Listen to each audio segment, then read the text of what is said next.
भौतिकी अर्थात इसे हम लोग अंग्रेजी में फिजिक्स के नाम से जानते हैं। इसे दूसरी रूप में भौतिक विज्ञान भी कहते हैं, अर्थात भौतिकी या भौतिक विज्ञान की हम लोग चर्चा करते हैं। भौतिकी शब्द अर्थात फिजिक्स शब्द की उत्पत्ति ग्रीक शब्द से हुई है। ग्रीक शब्द फ्यूजिस है। इस फ्यूजिस का अर्थ होता है नेचर अर्थात प्रकृति। हम लोग इस अर्थ के आधार पर भौतिकी को परिभाषित कर सकते हैं इन रूपों में। भौतिकी विज्ञान की वह शाखा है जिसके अंतर्गत प्रकृति एवं प्राकृतिक घटनाओं का अध्ययन किया जाता है। दोस्तों, भौतिकी की ये परिभाषा वर्तमान परिदृश्य में सही नहीं है। वैज्ञानिकों ने इस परिभाषा को उचित नहीं माना है और भौतिकी को वर्तमान परिदृश्य में इन दो रूपों में परिभाषित किया गया है। सर्वप्रथम भौतिकी को एक द्रव्य माना है और दूसरा ऊर्जा माना है, एनर्जी। तो प्रश्न उठता है, इस द्रव्य और एनर्जी के रूप में भौतिकी को कैसे परिभाषित किया जाए? तो आधुनिक विचारधारा कहता है भौतिकी विज्ञान की वह शाखा है जिसमें द्रव्य तथा ऊर्जा एवं इनके परस्पर क्रियाओं का अध्ययन किया जाता है। अर्थात भौतिकी विज्ञान की वह शाखा है जिसमें द्रव्य तथा ऊर्जा एवं इनकी परस्पर क्रियाओं का अध्ययन किया जाता है, भौतिकी कहलाता है। अब भौतिकी का क्लासिफिकेशन हम लोग देखते हैं। जो भौतिकी का वर्गीकरण कितने रूपों में किया गया है, कितने प्रकार से किया गया है। तो भौतिकी को दो रूपों में वर्गीकृत किया गया है। पहला आता है जिसको हम लोग क्लासिकल फिजिक्स के नाम से जानते हैं। दूसरा हमारा आता है मॉडर्न फिजिक्स के नाम से। तो भौतिकी को दो रूपों में बांटा गया है, पहला क्लासिकल फिजिक्स और दूसरा मॉडर्न फिजिक्स। क्लासिकल फिजिक्स का जनक कौन है? तो न्यूटन साहब को क्लासिकल फिजिक्स का जनक माना जाता है, जबकि मॉडर्न फिजिक्स का जनक आइंस्टीन साहब को माना जाता है। आप क्लासिकल फिजिक्स के पिता जनक न्यूटन साहब को एवं मॉडर्न फिजिक्स के पिता या जनक आइंस्टीन साहब को कह सकते हैं या ऐसा माना जाता है। अब हमारे जो प्रश्न बनता है प्रतियोगी परीक्षाओं में, वह कहाँ से सबसे ज़्यादा पूछा जाता है, कहाँ से सबसे ज़्यादा बनता है, भौतिकी के किस पार्ट से यह प्रश्न रेलवे, एसएससी, बैंकिंग परीक्षाओं में ज़्यादा पूछा जाता है। तो भौतिकी के इसी क्लासिकल फिजिक्स के भाग से सबसे ज़्यादा प्रश्न पूछा जाता है, जिसके जनक या father of classical physics Newton साहब को माना जाता है। तो इसके अंतर्गत हम लोग बहुत सारे चैप्टर को, बहुत सारे अध्याय को आगे पढ़ेंगे, लेकिन आज मैं एक क्लासिकल फिजिक्स का बहुत ही महत्वपूर्ण पार्ट कहिए या एक अध्याय कहिए की शुरुआत करने जा रहा हूँ, जिसका नाम है प्रकाश अर्थात लाइट। अब आते हैं लाइट के बारे में देखते हैं। दोस्तों, मैं इसी तरह आगे वीडियो आपको डालता रहूँगा। आप लोगों का स्नेह और प्यार मिलता रहा। तो मैं आगे इस सीरीज को कंटिन्यू रखूँगा। आज आप लोग देख चुके हैं, मैं इससे पहले 2 वीडियो डाल चुका हूँ। पहला वीडियो सीटेट के लिए था, दूसरा वीडियो सभी विद्यार्थियों के लिए था जो मैथ से रिलेटेड था, और तीसरा वीडियो आज मैं भौतिकी से रिलेटेड यानी विज्ञान से संबंधित करवा रहा हूँ। मैं इन तीनों चीज़ों को अब कंटिन्यू आगे बढ़ाता रहूँगा। तो आइए दोस्तों देखते हैं पहला चैप्टर प्रकाश के बारे में। प्रकाश को अंग्रेजी में हम लोग लाइट के नाम से जानते हैं। प्रकाश को हम लोग अंग्रेजी में क्या कहते हैं? तो लाइट कहते हैं। अब आते हैं प्रकाश का सर्वप्रथम अध्ययन क्या कहलाता है। तो प्रकाश का अध्ययन, स्टडी ऑफ लाइट, प्रकाशिकी, ऑप्टिक्स कहलाता है। यानी प्रकाश के अध्ययन को हम लोग क्या कहते हैं? प्रकाश के अध्ययन को हम लोग ऑप्टिक्स कहते हैं, प्रकाशिकी कहते हैं। प्रकाश के अध्ययन को हम लोग क्या कहते हैं? ऑप्टिक्स कहते हैं, प्रकाशिकी कहते हैं। दूसरी बात, प्रकाश का नेचुरल सोर्स क्या है, प्राकृतिक स्रोत क्या है?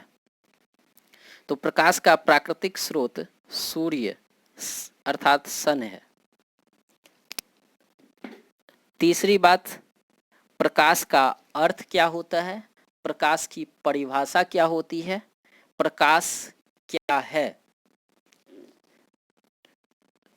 तो इसे जानने के लिए हमें देखना है प्रकाश एक प्रकार की ऊर्जा है जो क्या कराती है?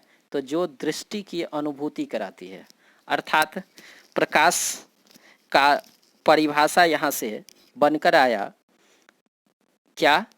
प्रकाश एक प्रकार की ऊर्जा है जो हमें दृष्टि की अनुभूति कराती है। प्रकाश किस रूप में गमन करती है? प्रकाश 2 रूपों में गमन करती है।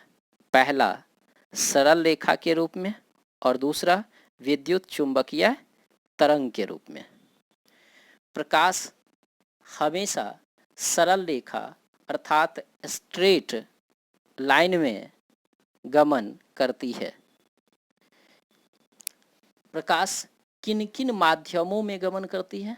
तो प्रकाश सभी माध्यमों में गमन करती है, चाहे वह ठोस अर्थात सॉलिड, द्रव अर्थात लिक्विड, गैस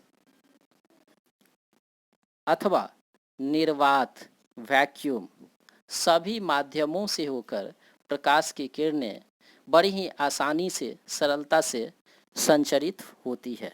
तो एक प्रश्न भी यहाँ से पूछा जाता है, जो प्रकाश किन माध्यमों से होकर गुजरती है? प्रकाश क्या निर्वात से भी होकर गमन करती है? तो हमें यहाँ जवाब मिलता है हाँ, प्रकाश निर्वात से भी होकर गमन करती है। अब प्रकाश किस रूप में संचरित होती है? तो हमने देखा प्रकाश विद्युत चुंबकीय तरंग अर्थात इलेक्ट्रोमैग्नेटिक वेव के रूप में संचरित होती है। प्रकाश किस रूप में संचरित होती है? तो प्रकाश विद्युत चुंबकीय तरंग अर्थात इलेक्ट्रोमैग्नेटिक वेव के रूप में संचरित होती है। इलेक्ट्रोमैग्नेटिक वेव के रूप में, विद्युत चुंबकीय तरंग के रूप में प्रकाश गमन करती है। यह किसने कहा था? तो मैक्सवेल साहब ने यह कहा था। अर्थात कह सकते हैं विद्युत चुंबकीय तरंग की खोज किसने की थी? तो मैक्सवेल ने की थी।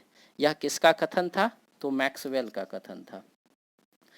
अब आप लोग जानते हैं होंगे, शायद अधिकांश विद्यार्थी या जो नहीं जानते हैं वो भी समझ लें, विद्युत चुंबकीय तरंग की एक प्रॉपर्टीज, एक गुण होता है क्या?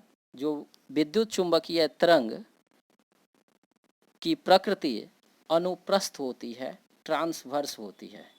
इसी कारण प्रकाश को किस तरंग के रूप में माना जाता है? तो अनुप्रस्थ तरंग के रूप में।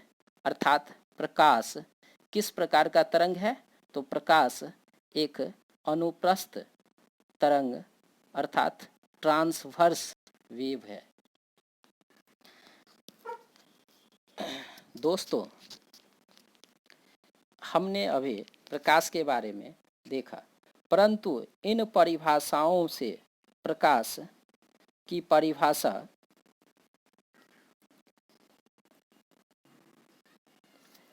संपादित नहीं हो पाती है। तो आखिर आधुनिक विचारधारा क्या कहता है प्रकाश के बारे में? तो आधुनिक विचारधारा प्रकाश के बारे में कहता है, प्रकाश की प्रकृति, प्रकाश की नेचर जो है वह दोहरी प्रकृति की है। अर्थात प्रकाश किस प्रकृति की है? तो डुअल नेचर अर्थात दोहरी प्रकृति की है। प्रकाश किस प्रकृति की है? तो दोहरी प्रकृति की है। तो यह दोहरी प्रकृति कौन कौन है? तो एक तो प्रकाश की दोहरी प्रकृति में पहला आया तरंग और दूसरा है कण अर्थात पार्टिकल। प्रकाश तरंगों से मिलकर बना हुआ है। यह क्या कहलाता है?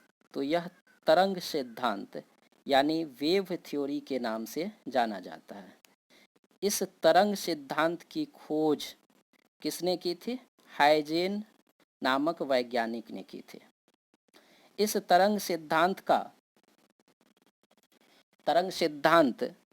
की खोज किसने की थी? तो हाइजेन नामक वैज्ञानिक ने की थी।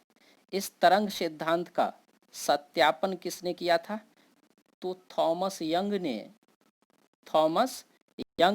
1802 ईस्वी में किया था। किस सिद्धांत के द्वारा? तो प्रकाश के व्यतिकरण सिद्धांत के द्वारा, इंटरफेरेंस ऑफ लाइट थ्योरी के द्वारा। प्रकाश के व्यतिकरण सिद्धांत की खोज किसने की थी? तो थॉमस यंग ने की थी। कब की थी? तो 1802 ईस्वी में की थी। प्रकाश के गुणों की व्याख्या तरंग सिद्धांत के माध्यम से किन किन गुणों की व्याख्या होती है? तो तरंग सिद्धांत के माध्यम से प्रकाश के निम्न गुणों की व्याख्या होती है। पहला, प्रकाश का परावर्तन अर्थात रिफ्लेक्शन ऑफ लाइट। दूसरा, प्रकाश का अपवर्तन अर्थात रिफ्रैक्शन ऑफ लाइट। तीसरा, प्रकाश का व्यतिकरण अर्थात इंटरफेरेंस ऑफ लाइट। नेक्स्ट, प्रकाश का विवर्तन अर्थात डिफ्रैक्शन ऑफ लाइट। नेक्स्ट, प्रकाश का ध्रुवन अर्थात पोलराइजेशन ऑफ लाइट। और नेक्स्ट, प्रकाश हमेशा सीधी रेखा में गमन करती है। इन सभी गुणों की व्याख्या प्रकाश के तरंग सिद्धांत के माध्यम से होता है। अब बात आती है प्रकाश किससे मिलकर बना हुआ है? तो कणों से मिलकर बना हुआ है। यह क्या कहलाता है? तो कणिका सिद्धांत के नाम से जाना जाता है। यानी कणिका सिद्धांत क्या हुआ? तो प्रकाश कणों से मिलकर बना हुआ है, जिसे कणिका सिद्धांत कहा जाता है। इसे अंग्रेजी में कॉर्पस्कुलर थ्योरी के नाम से जानते हैं। इस कणिका सिद्धांत की खोज किसने की थी? तो सर आइजक न्यूटन ने 1704 ईस्वी में की थी। इस कणिका सिद्धांत का सत्यापन किस सिद्धांत के द्वारा किया गया था? तो प्रकाश का विद्युत प्रभाव, फोटो इलेक्ट्रिक इफेक्ट के द्वारा इस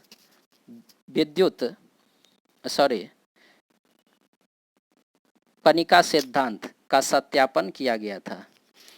प्रकाश विद्युत प्रभाव की खोज किसने की थी? तो हर्ट्ज साहब ने 1930 ईस्वी में इसकी खोज की थी। इस प्रकाश विद्युत प्रभाव की व्याख्या किसने की थी? तो आइंस्टीन साहब ने 1905 ईस्वी में इसकी व्याख्या की थी। और इसी कारण सर आइंस्टीन को 1922 ईस्वी में भौतिकी का नोबेल पुरस्कार